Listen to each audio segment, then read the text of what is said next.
One final time, Nebraska ball. What are we going to do with you?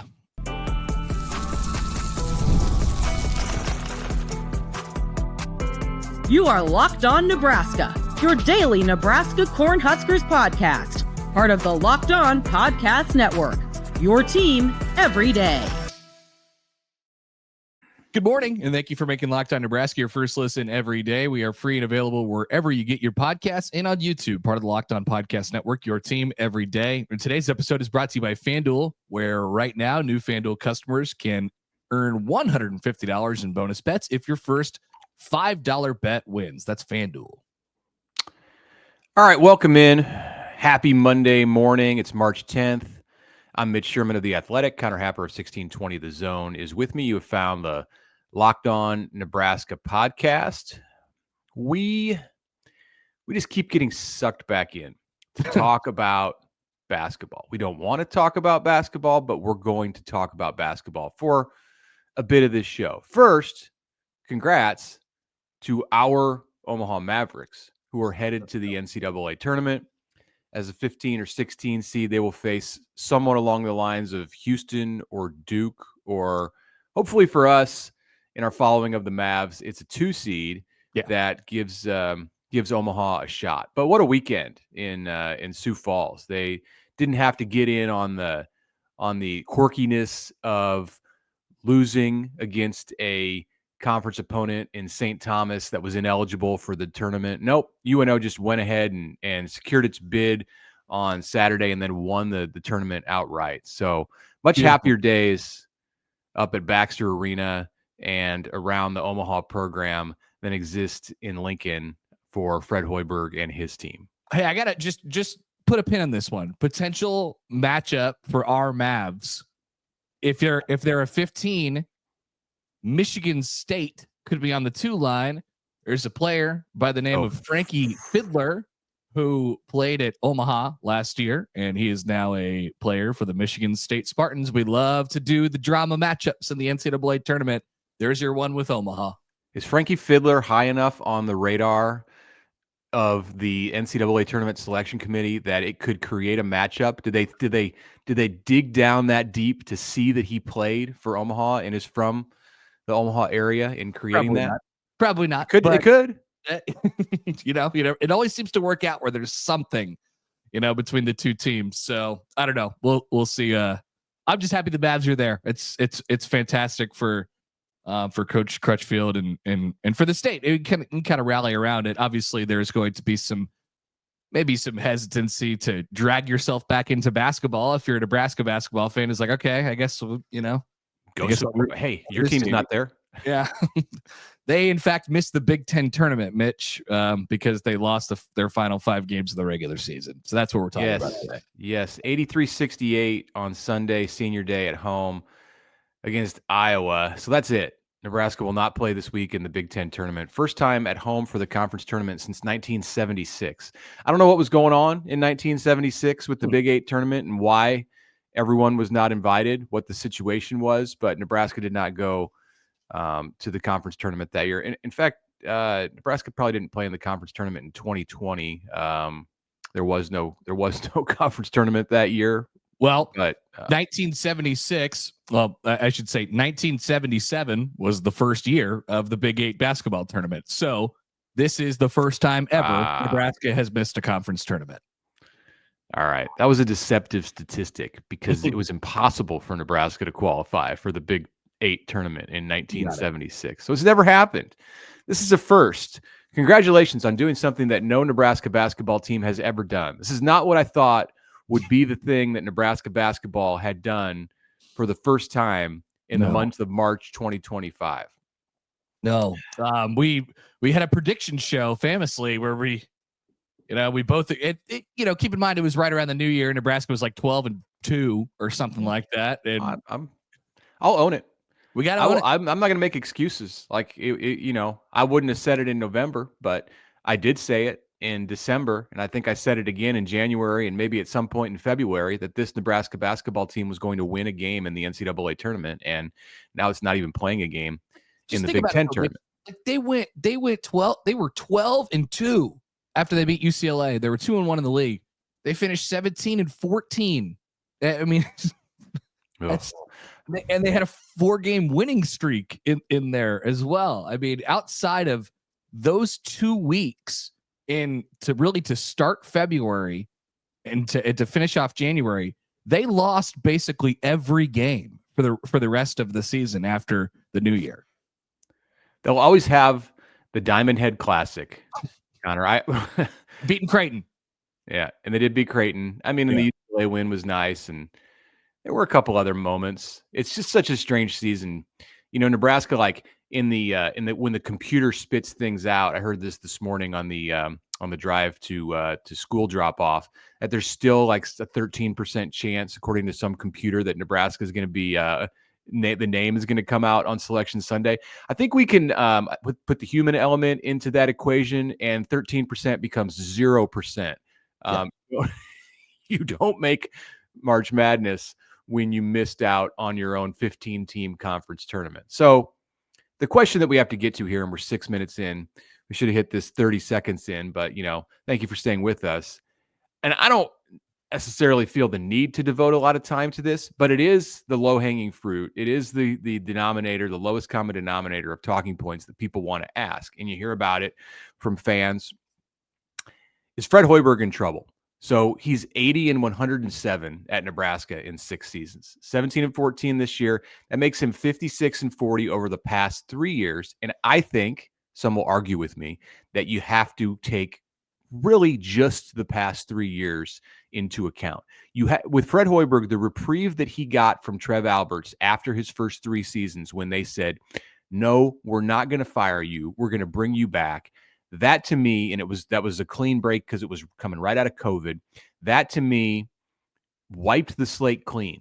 So the first 3 years that you have with Fred Hoiberg at Nebraska do not matter in my mind in the equation of discussing what to do with this situation. And I don't even think it's a situation, but what to do. All right, it's a situation. What to do with this right now. They were historically bad in his first 3 seasons, and that's why the record looks like what it is. But it's been, for Nebraska standards, pretty good the last 3 years, and they're going to be playing in a postseason event this year, which for Nebraska is not all that bad.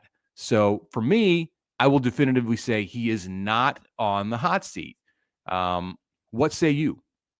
Oh, I don't think, no, I don't think hot seat. I think the conversation, and I agree with everything you said, but like you don't take the first 3 years, and you ultimately, like, if you're looking at it super big picture, 40,000 foot view, you say, look, man, like you fell a little bit short this year, and there's a lot of things to learn from.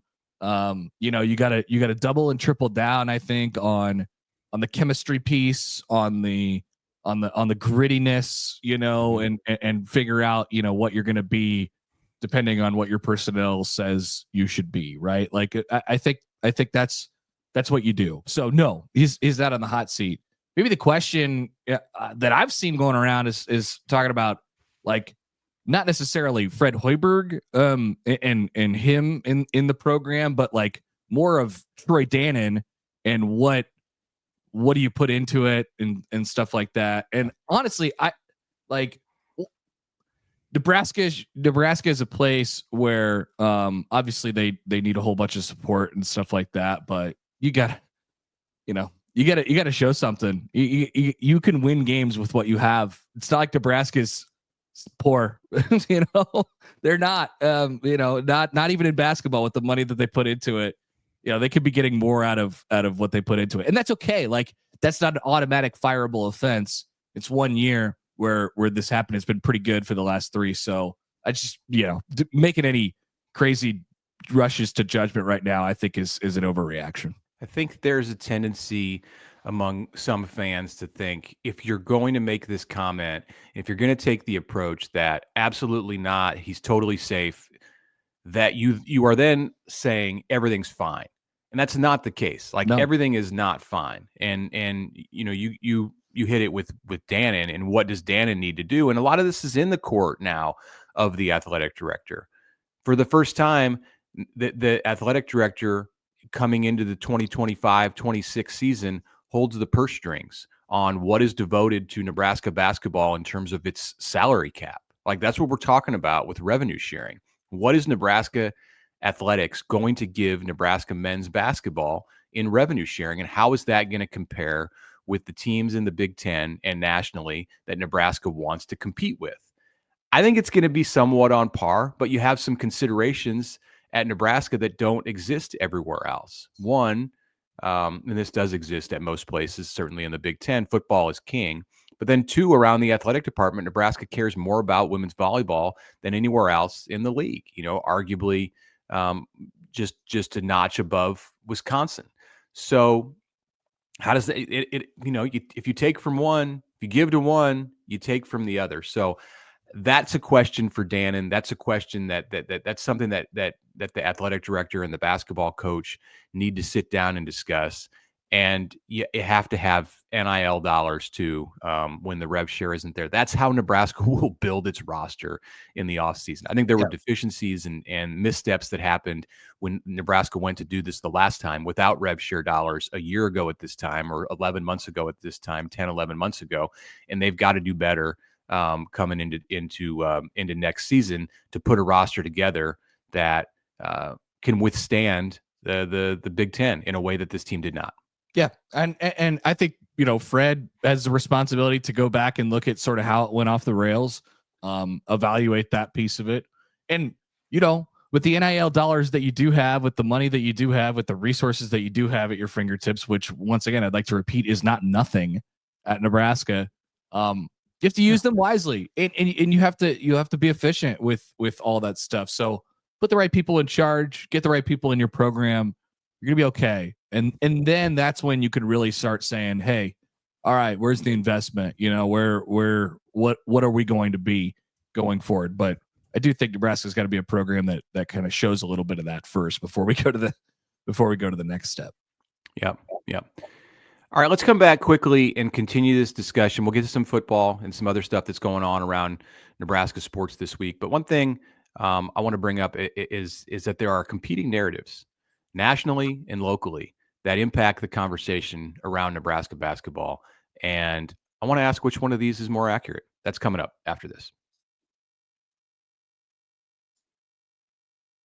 But first, a word from our friends from Supply House. You get the supplies you need from the site made for skilled trades, that is Supply House. Whether you're in plumbing, HVAC, or electrical work, Supply House is the reliable way to order products online. Their easy-to-use website is packed with helpful resources and the latest product info to help you get the job done right. Plus, with a complete inventory of over 200,000 parts from 400-plus top brands, you'll find exactly what you need delivered fast from coast to coast. So if you need help with an order, Supply House offers expert support and industry-leading service, so you always talk to a real person.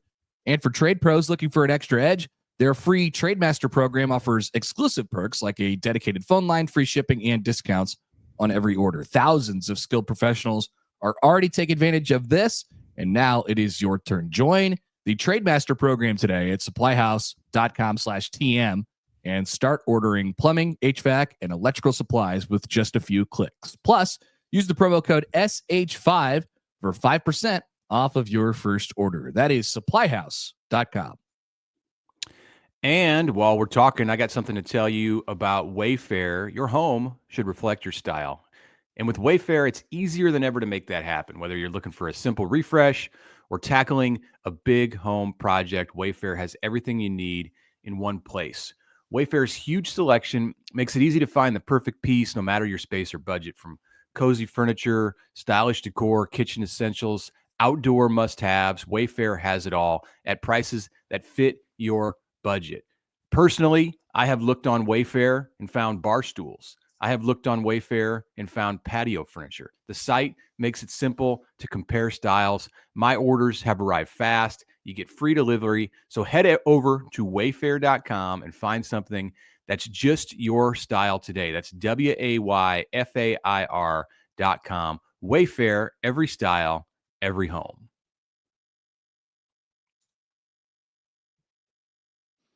All right, welcome back on a Monday Locked On Nebraska podcast. Still a couple items to clean up from Nebraska's regular season ending loss to Iowa. I don't think we have actually mentioned that they lost to Iowa, which sort of briefly mentioned. It was briefly mentioned, yes, with the score. Yeah, that does add to the white hot pain a little bit. Fran McCaffrey thanks you, Nebraska. Yeah.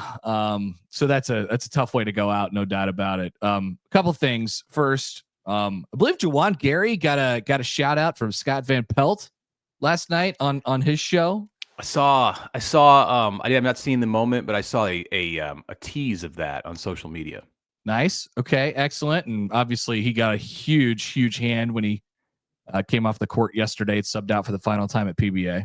That was something. That was like the moment of the game that there wasn't a whole lot to remember from a Nebraska perspective. But when he came out, I mean, it was the Iowa players that it kind of caught me off guard, the way that they embraced Juwan Gary. You can see the respect that exists there for Juwan Gary. I don't think it's just with Iowa. I think this would happen at with other teams around the Big Ten who have been subjected to his effort and just sheer will over the last couple of seasons. They were hugging him and wishing him well and showing him their respect and that's that's a cool moment for Juwan. I think it speaks to some things about Nebraska basketball. He's the best of what he's the best of what Nebraska can when things are going right. You get players like Juwan Gary who come out of that Fred Hoiberg system. So what's next is something. Nebraska, as Fred Hoiberg said after the game, their journey is not over. They will participate in a postseason. That would either be the NIT or more likely the college basketball crown that is being put on by the Fox family of networks, which will include Big 12, Big East, and Big 10 teams in Las Vegas, teams that just missed out on the NCAA tournament. Nebraska would fit that bill, I think, quite nicely. So a trip to Vegas is on the horizon for Nebraska. I learned about this tournament yesterday. Oh, really? Yeah. I was unaware of its existence. So Nebraska's on Fox all year long, basically, with the exception of being on like Peacock a couple times. And when they do when they have done the bracketology, updates like, hey, this team, the Big Ten's a 3, 4, 5, 6, 9 bubble team, whatever it is, their seed line. And then they'll put like, oh, this team is probably on the outside looking in, but they have a little crown on them, which signifies they're headed to college basketball crown. So Nebraska could be an inaugural invitee to the college basketball crown. Sounds a lot more fun than the NCAA tournament. If you're not going to, unless you win the NCAA tournament, go to Vegas. I for fans, perhaps. Yeah. The MGM Grand, you're playing games like. Hey, I love the MGM Grand. Don't get me wrong. I love the MGM Grand, but I would go to Lexington, Kentucky. I would drive 12 hours to go to Lexington, Kentucky to watch my team get bludgeoned by some whatever seed in the NCAA tournament rather than go to the college basketball crown. That's for sure. I mean, the college basketball crown, let's be real, is not really about the basketball. So that's why true. That's why I say it sounds fun. The crazy thing to me is that it starts March 31st. So today's March 10th, 3 weeks from today. Is your team going to be around? That's the thing. Like, who's playing for Nebraska if it goes to the college basketball crown? I mean, it sounded like Juwan Gary wants to do it, but is that really how he's going to feel? Like, doesn't he want to get started on preparing for whatever is next for him? I think he wants to continue to play basketball. Certainly Bryce Williams wants to continue to play basketball. Some guys, I guess the portal probably doesn't open until after the this seems like a long time to wait. Oh yeah. No, the portal. When's the portal open? I'm trying to remember when the portal opens. But I feel like it's before the end of the regular or the end of the season. So let me check on that real quick. But yeah, I didn't think about that. Well, it is a long time to wait for a meaningless tournament put on by Fox. Yeah, it seems like an exhibition. But go have some fun, and you don't have to worry about whether your team wins or loses because you're at the MGM Grand and you can just wander off into the lights if things are going poorly on the basketball court. There's a lot of things there. That's for sure. So the portal window will open March 24th. So it is possible that 60% of Nebraska's team or anybody's team that's going to the Crown is in the portal before they actually go to the Crown. So that's, I mean, I guess it's no different than meaningless bowl games. So Yeah. we get that in football. We've lived with that in football for a long time. One thing before we move off of this. So I had this thought that hit me about Nebraska basketball, maybe why there's some of the, some of the disconnect, I think, between how some people feel versus how other people feel about the coaching situation. So there's the national narrative. I think there's two narratives, and this is probably oversimplifying it, but to me, there's two narratives. There's the national narrative, and we could call this like the Jay Billis narrative. Jay Billis famously once said, "That's exactly right," when he was talking about this situation. I believe it was with Doc Sadler as the Nebraska coach, and he was being asked. It could have been Barry Collier, but I think with the timing of when that was that soundbite was born, that's exactly right. I think it was Doc Sadler. But he was basically asked, like, should you fire Doc Sadler? And he said, as soon as this coach has failed to achieve the success that other coaches at Nebraska before him have in the NCAA tournament, then go ahead and put him on the chopping block. And of course, no coach at Nebraska has ever won a game in the NCAA tournament. So by this logic, you should not hold that fact against current coach. Then there is what I would say is more the local narrative. And I don't know there's any one person who's pushing this, but I do hear it locally. And that is also acknowledging the low bar that exists for Nebraska basketball, but saying the low bar is what is holding Nebraska back. So you ought to raise that bar. And if coach in the current seat is not working, is not actively succeeding in raising that bar, then sorry, we're going to go find somebody else. And which one of these two narratives is more appropriate? Which one more reflects how Nebraska should approach its situation? I think there's some pieces of truth within both of them. Yeah, I think, it's somewhere in the gray area, but if you're asking me which one is more accurate or, the better fit, I guess, for the conversation with Nebraska basketball, it's certainly the former to me, the national narrative.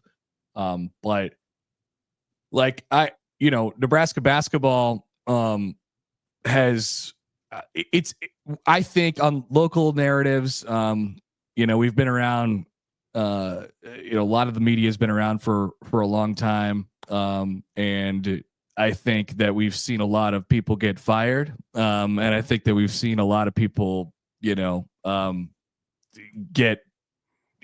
Nebraska, especially in the football program, in really, really short periods of time. I just think at a certain point you become addicted to firing people, and that's not always the answer. It doesn't. No. You have to evaluate the situation. Now, I'm not saying that that firing someone is never the answer. That's not what I'm saying. But I just am always on the side of like patience, and mostly because I believe in the guy. Like I believe in Fred Hoiberg.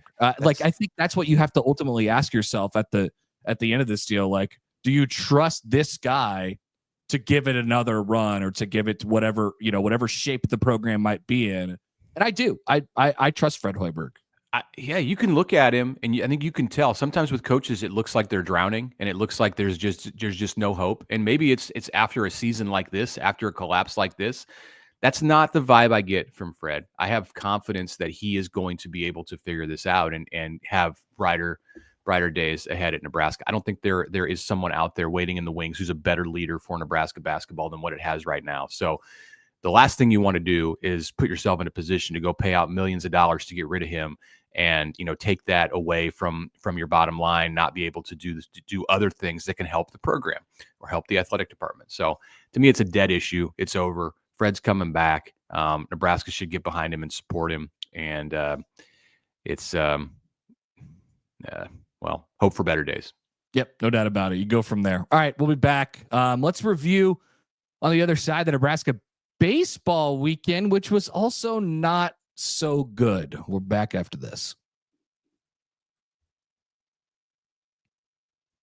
All right, but first, a word from our friends from the FanDuel Sportsbook. When the game tips off, the NBA action is just getting started. There is no better place to get in on that action than with FanDuel, America's #1 sportsbook. With FanDuel, you can place live bets throughout the game. We're talking about live bets. So when the game starts, you're usually used to, all right, whatever it is, we are locked into it, and we may have missed the deadline. No, there's no deadlines on FanDuel Sportsbook. You can hop in live, or you could even do that if you still want to cook up yourself a same game parlay during the game as well. We'd encourage you to take advantage of those opportunities. Of course, there's a whole bunch of stuff available for you, not just basketball action. We're looking at college basketball. We're looking at futures in the NFL. Baseball futures, as well as opening day, is right around the corner. Right now, new FanDuel customers can get $150 in bonus bets if your first $5 bet wins.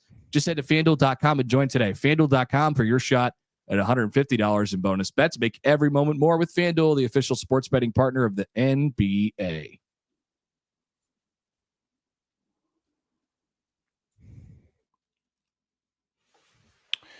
Okay, last few minutes on this Monday episode of the Locked On Nebraska podcast. Thanks for joining us.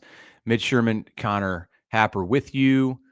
Quickly, before we get to some football, Nebraska baseball over the weekend dropped 2 of its first 3 against Washington, losing a doubleheader at Haymarket Park on Saturday, then got a much-needed 6-2 win Sunday. Nebraska's 5-8 in this college baseball season. Wichita State Tuesday, Wednesday, scheduled for games in Lincoln. Then the Huskers get out of town at really the perfect time this weekend to go to UCLA, because things look a little rough in the on the weather department for the weekend around Nebraska. You and I, Connor, are both going to be out of town this coming weekend, so we may avoid what are like severe storms. And I mean, depending on exactly where things fall, like they're even talking about a blizzard in the Midwest or the upper Midwest. Yeah, I mean, like it's this could be a big one. The big storm is coming here on like Friday and Saturday. It doesn't look good. This is the big one. Well, today it's gonna be 75, so we'll take 75, and then we'll go day by day. That's it. You know, you just got to play the game as the game comes to you. That's what we're doing.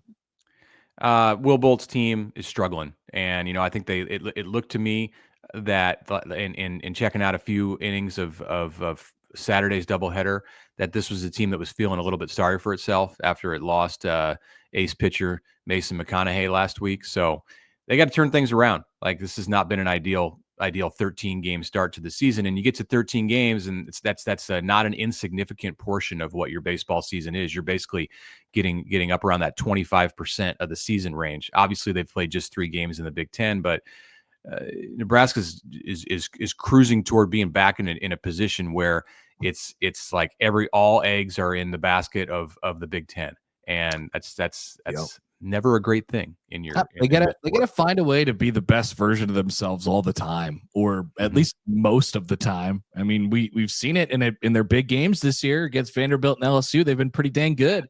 Yeah, they blew the lead for half the game. Yeah, right. But like, I mean, I don't know. It just feels like that edge is not there when Washington rolls into town with their golden helmets. It's just not. It doesn't feel like that same edge is there. So that's something to watch, I think, going forward with Will Bolt's crew. On football, so Tuesday we'll hear from Matt Rhule. This is basically going to be the pre-spring press conference. Nebraska won't start spring ball for another 2 weeks after they take spring break. But also, maybe this is the key deal here. So Matt Rhule is going to talk. There's a lot of stuff to get into with him. We'll talk about a couple of those things in a second. But you'll also be hearing from maybe some new guys. Maybe I think that's the plan. That's the preliminary plan. Yeah, we might hear from like Dane Key, Rocco Spindler. In thinking about a defensive guy, you could see Deshaun McCullough come up to the podium. I don't believe it's going to be the veteran players. Like they're gonna wait until we get to that week of March 24th for us to visit with the likes of Dylan Raiola and Emmett Johnson and others who are established in this program. Be fine by me. That'd be cool to hear from some of these guys. And I know in hearing a couple interviews with Rocco Spindler, he's a guy that the media will enjoy, I think, quite a bit. And each of them have have interesting stories. So as far as what is on tap for Matt Rhule, like we've gotten through the portion of the offseason where he's making these wide sweeping statements that make national headlines. We're past that now. It's about this football team now, I think, heading into 2025. So what are the big topics for Matt Rhule tomorrow? We need the little dial, like the dial that of the yearly calendar with like the little pie slices that come out, and like we've just passed through the time in February when Rhule makes headline grabbing statements to national media. Yeah, I like I like that. I like that idea. Bill Belichick come up and say we're on to spring ball, and that's when the meter moves to the next click there. Right. We're now passing over the little change in the next pie slice. So we're on to like, this is about our team. This is my favorite time of year. I'm channeling my inner Matt Rhule. This is not my personal favorite time of year when it comes to football. For the head coach, he likes spring, and because it's this is a time when you can spend a lot of hours around your players without having the pressure and the need to get them ready for a game on Saturday. So I understand why a head coach like Matt Rhule and why a lot of coaches like this time of year, because you don't have to sacrifice some things within your teaching because, hey, we have to be ready to play a game in 4 days. Like you got 5 months. So everything that you want to do from a coaching standpoint is on the table here in late March and all through the month of April. So topics for Matt Rhule tomorrow when he goes up front. I'm very much interested, curious if others are, but I'm very much interested in the whole new general manager and how big of a role that is within Nebraska football. Is this like an NFL GM now coming in to basically be 1A to Matt Rhule's 1 within the leadership structure of the program? And Nebraska has Pat Stewart, who's now on the ground and working in the Osborne Legacy Complex, formerly of the New England Patriots. Stewart. So what's Rhule got to say about this is on my mind. I think it'll be fascinating. Just like, I think there will be a bit of a turn as far as the questions that Matt Rhule will get, considering the role he's kind of pushed himself into. Like, I'm interested in how they're going to operate and sort of set things up offensively, but that's no longer really a question for Matt Rhule. That's not really his deal anymore. You know what I mean? Like, so I think if you try to ask that, it'd be like, yeah, I don't know. You kind of have to ask Dana, right? Maybe will he though? Will he? I don't know. I'm curious, I suppose. Maybe test the waters there. Yeah, I think it's more likely that he would give that answer about an offensive question. I think with the defense, Matt Rhule's going to have a hard time keeping his hands out of the defense. Yeah, that's just at the heart of who he is as a coach, and he's done both. He did both in his upbringing, coached offense and defense. He was an offensive coordinator, but I think at his core, Matt Rhule is a defensive coach, and he's told us that. So I'm not really reading too much into more than what he's actually said, but. Yeah, maybe so. Maybe on the offense, if you try to dig down and find out what Nebraska's offense is going to look like 25 versus 24, he's gonna refer you to go visit with Dana. So probably going to have to hear from Dana Holgorsen pretty quickly here once spring ball gets going 2 weeks from today. Yeah. All right. So we'll have more on that tomorrow, and then of course we'll bring you all the reaction on Wednesday and as we go on throughout the rest of the week. Appreciate you being with us today here on the Locked On Nebraska podcast. Thank you for making us your first listen. Your second listen, you can check out Locked On College Basketball. No, Nebraska will probably not be a topic on that show, but the brackets are just getting fired up. So join Isaac and Andy for that. Don't wait till March. You could be the most informed college basketball fan right now. Find Locked On College Basketball on YouTube or wherever you get your podcasts.